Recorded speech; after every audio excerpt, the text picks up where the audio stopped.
पंचमों की बारी ने लोगों की दिखासौरी करके अब ब्लॉग लिखना शुरू कर दिया है। अपने ब्लॉग को पोस्ट करते हुए वो थमाली की खचाक यानी कि हैशटैग 2 चारों पर लगा देती है।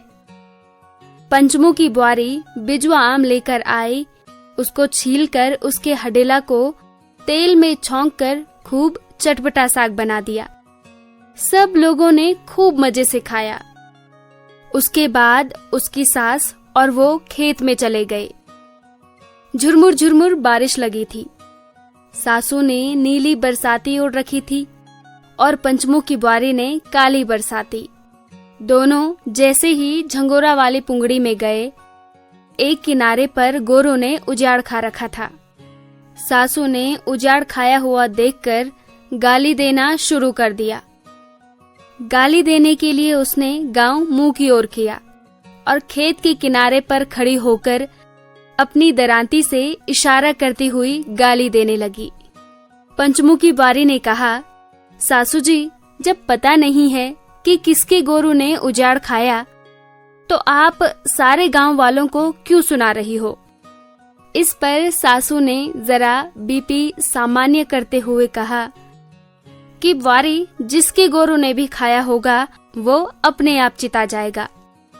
सासू ने कहा कि पहले के लोगों ने ये जो बंटवारे किए हैं, यदि सबको एक तरफा खेत मिल जाते तो हम लोग अपने खेतों में सुरक्षा के लिए कुछ तार बाड़ कर देते।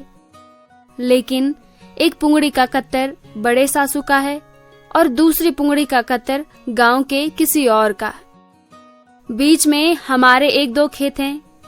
अब ऐसे में तार बाड़ करे भी तो कैसे करें।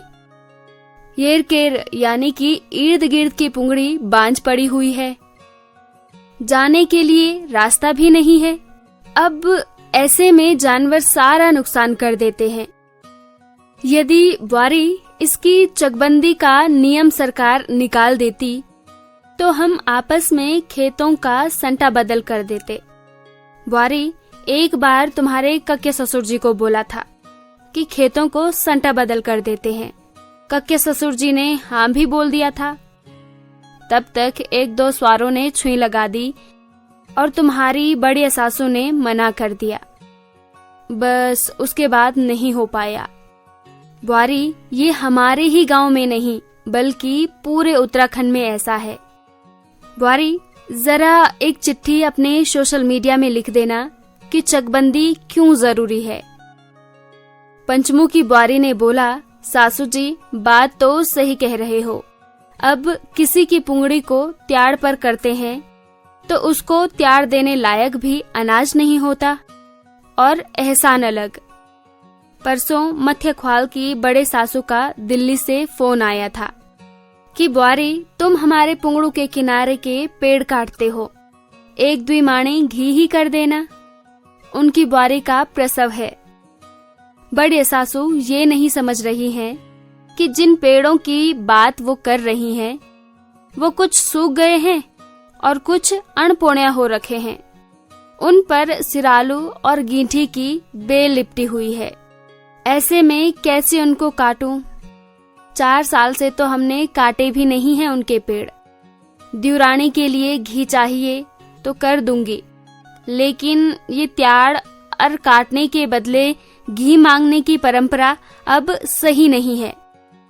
अब तो प्रवासियों को उन्हीं को उल्टा त्याड़ देना चाहिए जो उनके खेतों को साफ करके उन पर हल लगा रहे हैं।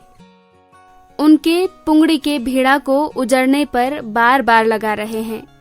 पल्ली सारी जमनी पानी की तरफ जरा कोई अपने खेत पहचान कर तो देखे उस लालटेन की झाड़ी में। सासू ने कहा कि बुआरी, छुई घर जाकर लगाएंगे। जरा घास जल्दी जल्दी काट, सरग कालू होकर आ गया है। बरसाती बारिश कब आ जाए कुछ पता नहीं, और मलसू भी भीग कर ज्यादा गर्रा हो जाएगा। पंचमू की बुआरी और सासू ने मलसू काटा और उसको लेकर घर आ गए।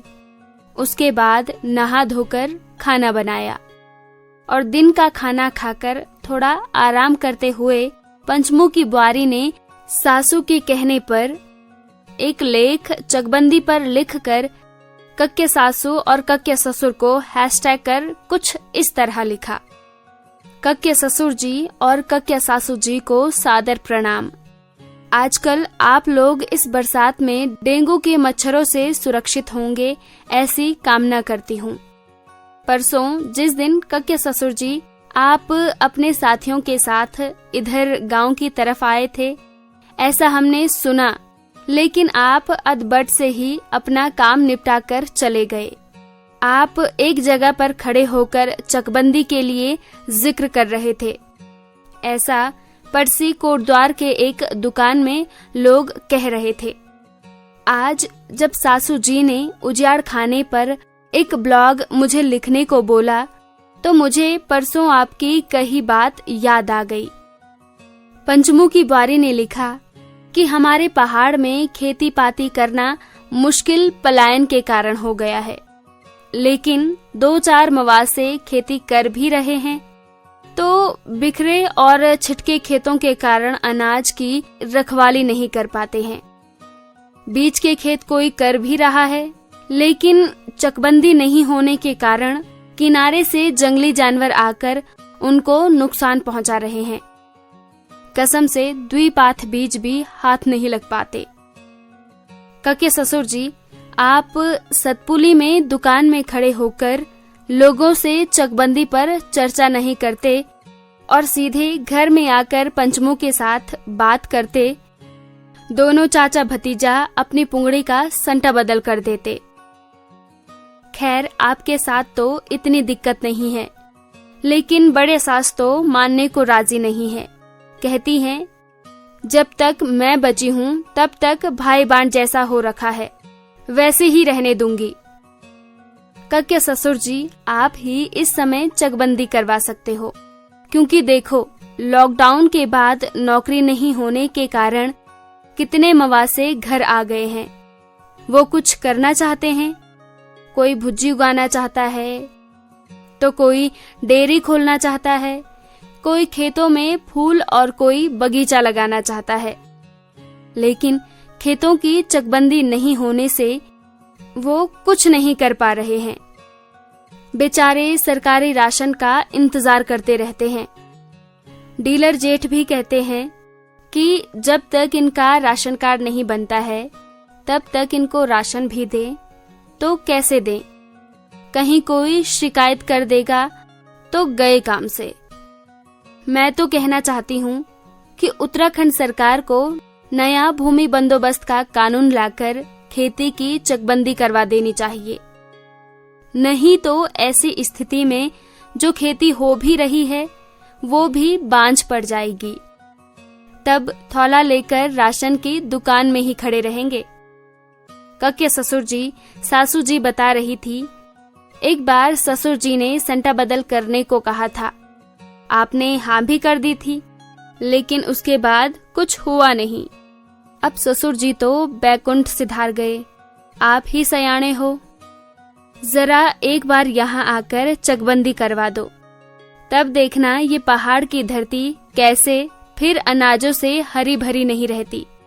आज के लिए इतना ही काफी है। शाम के 5 बज गए हैं। सासू जी का चाय का टाइम हो गया है। किचन में बर्तनों को खंडोलने लगी है। फिर जरा बड़े सासू जी ने कह रखा है कि बुआरी, जरा आज अरबी के पत्तों का पत्युड़ बना देना। उनके लिए पत्युड़ बनाने जाना है। इधर जरा जरा झुरमुरियाट की बारिश शुरू हो गई है। बाकी अपना डेंगू के मच्छरों से अपना ख्याल रखना। यहाँ तो मच्छर गुबड़ू धूल, कदेले और बहुत सारे हो रखे हैं, लेकिन क्या करें, किसान और इन कीड़े मकोड़ों का चोली दामन का साथ होता है। इनसे तो वो डरते हैं जो साफ सुथरी जगह पर रहते हैं, क्योंकि साफ सुथरी जगह पर ही डेंगू का मच्छर होता है। बाकी आप सभी लोग अपना ख्याल रखना। पंचमू की बारी सतपुली से।